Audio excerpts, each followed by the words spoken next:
ಹುಟ್ಟಿದರೆ ಕನ್ನಡ ನಾಡಲು ಹುಟ್ಟಬೇಕು, ಮೆಚ್ಚಿದರೆ ಕನ್ನಡ ಮಣ್ಣ ಮೆಟ್ಟಬೇಕು. ನಮಸ್ಕಾರ, ಎಲ್ರಿಗೂ ಸ್ವಾಗತ. ಮತ್ತೊಂದು ಹೊಸ ದೆವ್ವದ ಕಥೆಯೊಂದಿಗೆ ಎಲ್ಲರೂ ಚೆನ್ನಾಗಿದ್ದೀರಾ ಅಂತ ಹೇಳಿ ಅಂದ್ಕೊಂಡಿದ್ದೀನಿ. ಈ ಒಂದು ಕತೆ ಆ್ಯಕ್ಚುಲಿ ನಡೆದಿರೋದು ಬಂದ್ಬಿಟ್ಟು ದಾವಣಗೆರೆಯ ಮೂರ್ತಿಹಳ್ಳಿ.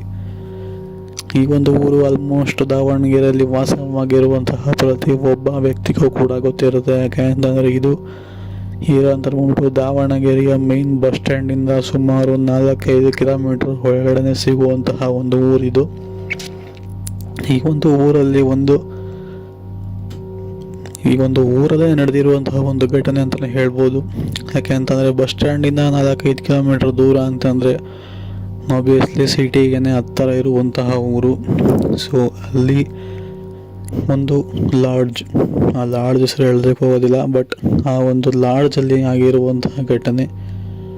ಈ ಒಂದು ಘಟನೆನ ನಮಗೆ ತಿಳಿಸ್ಕೊಟ್ಟಿರೋರ ಹೆಸರು ಬಂದ್ಬಿಟ್ಟು ಶರಾವತಿ ಅಂತ ಹೇಳಿ. ಇವರು ಮೂಲತಃ ಕಾರವಾರದವರು. ಅಲ್ಲಿಂದ ದಾವಣಗೆರೆಗೆ ಸ್ಟಡಿ ಪರ್ಪಸ್ಗೋಸ್ಕರ ಬಂದಿರುವಂಥದ್ದು. ಸೊ ಆವಾಗ ಅವ್ರಿಗೆ ಆಗಿರುವಂತಹ ಒಂದು ಘಟನೆ. ಸೊ ದಾವಣಗೆರೆಯ ಮೂರ್ತಿಹಳ್ಳಿಯಲ್ಲಿರುವಂತಹ ಒಂದು ಲಾಡ್ಜ್ನಲ್ಲಿ ಅವರು ರೂಮ್ ಮಾಡಿಬಿಟ್ಟು, ಒಬ್ಬರೇ ಇದ್ದಂತಹ ಕಾರಣ ರೂಮ್ ಒಳಗಡೆ ಫ್ರೆಶ್ ಅಪ್ ಎಲ್ಲ ಆಗಿ ಕೆಳಗಡೆ ಬಂದು ಊಟ ಮುಗಿಸ್ಕೊಂಡು ಮತ್ತೊಮ್ಮೆ ರೂಮ್ಗೆ ಹೋಗಿ ಮಲಗೋಣ ಅಂತ ಅಂದ್ಕೊಬೇಕಾದ್ರೆ ಆಗಿರುವಂತಹ ಒಂದು ಘಟನೆ. ಆ್ಯಕ್ಚುಲಿ ಅವರು ರೂಮ್ಗೆ ಹೋಗಿ ಮಲ್ಕೊಂಡಾಗ ಎಲ್ಲನೂ ಕೂಡ ಚೆನ್ನಾಗಿರುತ್ತೆ. ಇನ್ಫ್ಯಾಕ್ಟ್ ಅವರು ಫಸ್ಟ್ ರೂಮ್ ಬುಕ್ ಮಾಡಿ ಕೀ ಓಪನ್ ಮಾಡಿ ಒಳಗೆ ಹೋಗಿದ ತಕ್ಷಣ ಅವ್ರಿಗೆ ಮೂಗಲ್ಲಿ ಒಂದು ಥರ ಕೆಟ್ಟ ವಾಸನೆ ಬರೋದು ಶುರುವಾದೇನೆ. ಒಂಥರ ಕೆಟ್ಟ ವಾಸನೆ ಬರುತ್ತೆ, ಅವ್ರ ಕೆಮ್ಮು ಕೂಡ ಬರುತ್ತೆ. ಬಿಡು, ರೂಮು ಮೋಸ್ಟ್ಲಿ ಇಲ್ಲಿವರೆಗೂ ಬಾಗಿಲು ಹಾಕಿತ್ತಲ್ಲ ಅದ್ರ ವಾಸನೆ ಇರಬೇಕು ಅಂತ ಹೇಳಿ ಅವರು ಕೂಡ ಸುಮ್ಮನಾಗ್ಬಿಟ್ಟು ಬಾಗಿಲು ಒಂದ್ಸಲಿ ಓಪನ್ ಮಾಡಿದ್ಮೇಲೆ ವಾಸನೆ ಕಮ್ಮಿ ಆಗಿಬಿಡುತ್ತೆ. ನಂತರ ಅಲ್ಲಿ ಹೋಗಿ ಫ್ರೆಶ್ ಅಪ್ ಎಲ್ಲ ಆಗಿ ಬ್ಯಾಗೆಲ್ಲ ಇಟ್ಟು ಕಡೆ ಬಂದು ಊಟ ಮುಗಿಸ್ಕೊಂಡು ಮತ್ತೊಮ್ಮೆ ರೂಮ್ಗೆ ಹೋಗಿ ಮಲ್ಕೊತಾರೆ. ಮಲ್ಕೊಂಡು ಸ್ವಲ್ಪ ಹೊತ್ತಾದಮೇಲೆ ಇದ್ದಕ್ಕಿದ್ದಂಗೆ ಲೈಟ್ಸ್ ಎಲ್ಲ ಆನ್ ಆಗುತ್ತೆ. ನಾನು ಲೈಟೆಲ್ಲ ಆಫ್ ಮಾಡಿದ್ನಲ್ಲ, ಇದ್ದಕ್ಕಿದ್ದಂಗೆ ಲೈಟ್ ಹೆಂಗೆ ಆನ್ ಆಗ್ತಿದೆ ಅಂತ ಹೇಳಿ ಅವರು ಕೂಡ ಮೋಸ್ಟ್ಲಿ ಸ್ವಿಚಸ್ ಲೂಸ್ ಆಗಿರಬೇಕನೋ ಬಿಡು ಅಂತ ಹೇಳಿ ಮತ್ತೊಮ್ಮೆ ಎದ್ದೋಗಿ ಆ ಒಂದು ಲೈಟ್ನ ಆಫ್ ಮಾಡಿಬಿಟ್ಟು ಬಂದು ಮಲ್ಕೊತಾರೆ. ಅದಾಗಿ ಸ್ವಲ್ಪ ಹೊತ್ತಾದಮೇಲೆ ಎಲ್ಲನೂ ಕೂಡ ಕರೆಕ್ಟಾಗೇ ಇರುತ್ತೆ. ಸೊ ತಿರ್ಗಾ ಲೈಟ್ಸ್ ಆನ್ ಆಗುತ್ತೆ. ಮತ್ತೆ ಅವ್ರಿಗೆ ಸಿಟ್ಟು ಬರುತ್ತೆ. ಸೊ ಇದು ಯಾವ ರೂಮ್ ಮಾಡುತ್ತೆ, ಮತ್ತೆ ಲೈಟ್ಸ್ ಆನ್ ಆಗ್ತಾನೆ ಇದೆಯಲ್ಲ, ಸ್ವಿಚ್ ಬೇರೆ ಲೂಸ್ ಆಗಿದೆ, ಬಿಡು ಒಂದು ರಾತ್ರಿ ಕಳೆದು ಹೋಗುತ್ತಾನೆ, ಅವ್ರು ಸರಿ ಮಾಡಿಸಿ ಅಂತ ಹೇಳಿದ್ರೆ ಆಯಿತು. ಬೆಳಗ್ಗೆ ಎದ್ದು ಅಂದ್ಕೊಂಡು ಮತ್ತೊಮ್ಮೆ ಲೈಟ್ಸ್ ಆಫ್ ಮಾಡಿ ಬಂದು ಮಲ್ಕೊತಾರೆ. ಮತ್ತೊಮ್ಮೆ ಸ್ವಲ್ಪ ಸಮಯ ಕಳೆದ ನಂತರ ಅವರ ಬಚ್ಚಲ ಮನೆಯಲ್ಲಿ ನೀರು ಆನ್ ಆಗುತ್ತೆ ಕೊಳೆಯಲ್ಲಿ. ಇದಂಗೆ ಇದ್ದಕ್ಕಿದ್ದಂಗೆ ನೀರು ಆನ್ ಆಯ್ತಲ್ಲ ಕೊಳೆಯಿಂದ ಅಂತ ಹೇಳಿ ಹೋಗಿ ನೋಡಿದ್ರೆ ಕೊಳೆ ಬಿಚ್ಕೊಂಡು ಕೆಳಗೆ ಬಿದ್ದಿರುತ್ತೆ, ಪೈಪಿಂದ ನೀರು ಹೋಗ್ತಿರುತ್ತೆ. ಸರಿ, ಇವರು ಕೂಡ ಹಾಗೋ ಹೀಗೋ ಫಿಕ್ಸ್ ಮಾಡಿ ಆ ಒಂದು ಕೊಳೆನ ಪೈಪಿಗೆ ಸಿಗಿಸ್ತಾರೆ. ಆಮೇಲೆ ನೀರು ಕಮ್ಮಿ ಆಗೋಗುತ್ತೆ, ಬಿಡು ಪ್ರೆಷರಿಂದ ಕೆಳಗಡೆ ಬಿದ್ದಿದೆ ಅಂದ್ಕೊಂಡು ಬಂದು ಮಲ್ಕೊತಾರೆ. ಸೊ ಇವೆಲ್ಲ ಆದಮೇಲೆ ಮತ್ತೊಮ್ಮೆ ಯಾರೋ ಬಾತ್ರೂಮಲ್ಲಿ ಫ್ಲಶ್ ಮಾಡ್ತಾರೆ, ಅವ್ರಿಗೆ ಕೇಳಿಸುತ್ತೆ.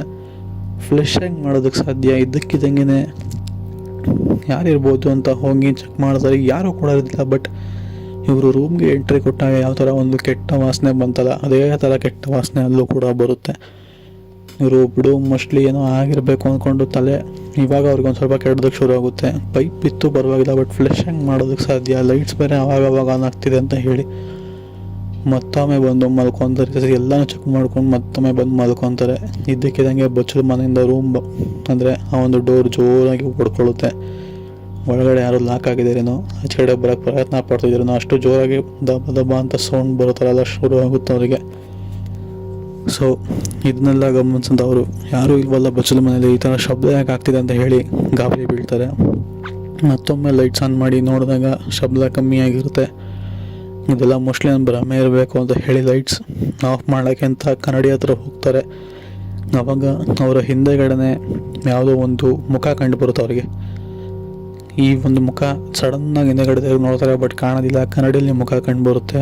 ಇನ್ನೂ ಗಾಬರಿ ಬೀಳ್ತಾರೆ. ಗಾಬರಿ ಬಂದು ಲೈಟ್ಸ್ ಆಫ್ ಮಾಡಿದ್ರೆ ಚಿಂತೆ ಇಲ್ಲ, ಲೈಟ್ ಆನ್ ಮಾಡಿಕೊಂಡೆ ಮಲಗೋಣ ಅಂತ ಹೇಳಿ ಸ್ವಲ್ಪ ಧೈರ್ಯ ಬರುತ್ತೆ ಅಂತ ಹೇಳಿ ಬೆಳಕಲ್ಲೇ ಮಲ್ಕೊತಾರೆ. ಮಲಗಿ ಸ್ವಲ್ಪ ಹೊತ್ತು ಆದಮೇಲೆ ಅವರ ಕುತ್ತಿಗೆ ಮೇಲೆ ಕೂತ್ಕೊಂಡು ಯಾರೋ ಅವ್ರನ್ನ ಸಾಯಿಸೋದಕ್ಕೆ ಪ್ರಯತ್ನ ಪಡ್ತಿದ್ದಾರೆ ಅನ್ನೋ ಥರ ಫೀಲ್ ಅವ್ರಿಗೆ ಆಗುತ್ತೆ. ಕುತ್ತಿಗೆ ಎಲ್ಲ ಡೇಟ್ ಆಗುತ್ತೆ, ಮಾತು ಆಚೆ ಕಡೆ ಬರೋಲ್ಲ, ಉಸಿರು ಬಿಗಿ ಹಿಡ್ಕೊಳ್ಳುತ್ತೆ. ಈ ಥರ ವಿಚಿತ್ರವಾದಂತಹ ಘಟನೆಗಳೆಲ್ಲ ಅವ್ರಿಗೆ ನಡೀತಿರುತ್ತೆ. ಅದಾದಮೇಲೆ ಅವರು ಹೇಗೋ ಆ ರೂಮಿಂದ ಎದ್ದು ಆಚೆ ಕಡೆ ಬಂದು ಜೋರಾಗಿ ಬಾಗಿಲು ತಕ್ಕೊಂಡು ಕೊನೆಗೆ ಕೆಳಗಡೆ ಇದ್ದಂತಹ ರಿಸೆಪ್ಷನ್ನ ಕರ್ಕೊಂಬಂದು ಮೇಲ್ಗಡೆ ಈ ಥರ ಎಲ್ಲ ನನಗೆ ಆಗ್ತಿದೆ ಅಂತ ಹೇಳ್ತಾರೆ. ರಿಸೆಪ್ಷನ್ ಅದ್ಯಾವುದೂ ನಮ್ಮದಲ್ಲೇ ಅವ್ರಿಗೇನೆ ಬೈದು ಅದರಿಂದ ಓಡಿಸ್ಬಿಡ್ತಾರೆ, ಅವ್ರು ದುಡ್ಡನ್ನ ಕೊಟ್ಬಿಟ್ಟು. ಸರಿ ಅಂತ ಹೇಳಿ ಅವರು ಕೂಡ ಅಲ್ಲಿಂದ ದುಡ್ಡು ಇಸ್ಕೊಂಡು ಯಾಕೆ ಆ ಥರ ಆಯಿತು, ಏನಾದರೂ ಇರ್ಬೋದು ಅಂತ ಹೇಳಿ ಅಂದ್ಕೊಂಡು ಅಲ್ಲಿಂದ ಹೊರಡ್ತಾರೆ. ಅದಾದಮೇಲೆ ಅವರಿಗೆ ಅಂತಹ ಘಟನೆಗಳೇನೂ ಆಗಿಲ್ಲ. ಬಟ್ ಆ ಒಂದು ಲಾಡ್ಜಲ್ಲಿ ಆದಂತಹ ಇನ್ಸಿಡೆಂಟ್ ಅವರು ಇದುವರೆಗೂ ಕೂಡ ಮರೆಯೋದಕ್ಕೆ ಆಗಲ್ಲ. ಆ ರಿಸೆಪ್ಷನ್ ನನ್ನ ಮಾತನ್ನೂ ಕೂಡ ನಂಬಲಿಲ್ಲ, ನನಗೆ ವಾಪಸ್ ನನ್ನ ದುಡ್ಡನ್ನ ಕೊಟ್ಬಿಟ್ಟು ಕಳಿಸ್ಬಿಟ್ರು ಅವರು. ಬಟ್ ಆ ದಿನ ನಡೆದಿರೋ ಥರ ಬೇರೆ ಯಾವ ಲೈಫಲ್ಲಿ ನಡಿಬಾರ್ದು, ಅಷ್ಟು ಭಯ ಆಗಿತ್ತು ಅಂತ ಹೇಳ್ಕೊಂಡಿರುವಂಥದ್ದು ಇದು ಆ್ಯಕ್ಚುಲಿ ನಡೆದಿರುವಂತಹ ಒಂದು ಸತ್ಯ ಘಟನೆ. ಸಿಗೋಣ ಮತ್ತೊಂದು ದೆವ್ವದ ಕಥೆಯೊಂದಿಗೆ. ಅಲ್ಲಿವರೆಗೂ take care, good bye friends.